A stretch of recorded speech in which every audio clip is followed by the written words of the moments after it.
Et aujourd'hui, les écologistes ont décidé de vraiment faire un message dédié à tous les otages et les détenus prisonniers.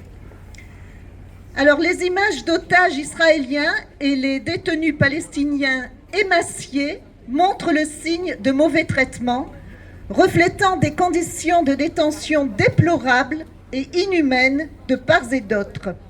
Or, ce que dit le droit international concernant les otages et le traitement des détenus, c'est que la torture et toutes les autres formes de mauvais traitements infligés aux personnes constituent des crimes de guerre. Les personnes reconnues coupables doivent être condamnées à des peines proportionnelles à leurs actes.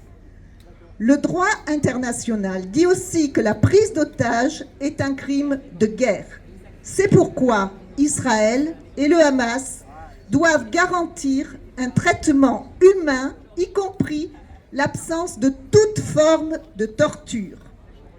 Le Hamas doit libérer tous les otages et Israël doit libérer...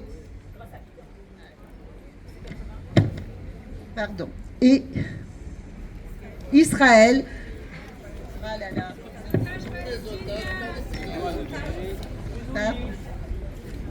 Ah, merci.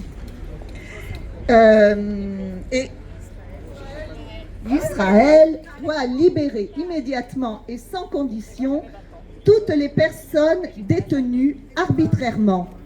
Cette semaine, parmi les multiples horreurs que subissent quotidiennement des victimes innocentes, nous évoquerons le secteur de la santé en Palestine, car depuis le début des massacres de masse dans la bande de Gaza, l'armée israélienne s'acharne à l'anéantir. Le 27 décembre 2024, l'armée israélienne a attaqué l'hôpital Kamal Adwan, l'a incendié, mis hors service et ensuite arrêté les 350 personnes qui s'y trouvaient. La photo du docteur Abu Safiya, seul en blouse blanche de médecin au milieu d'un hôpital dévasté, a suscité une vague de condamnation internationale. Cette affaire nous interpelle tout particulièrement suite à une vidéo publiée sur la chaîne 13 israélienne ce jeudi 20 février, le montrant pieds et mains enchaînés dans une prison. Sa famille en appelle à l'opinion publique mondiale et exige sa libération immédiate. Notre pensée aussi va pour la famille martyre, la famille Biba, les deux enfants otages, Kfir et Ariel, ainsi que leur maman Shiri, otages assassinés.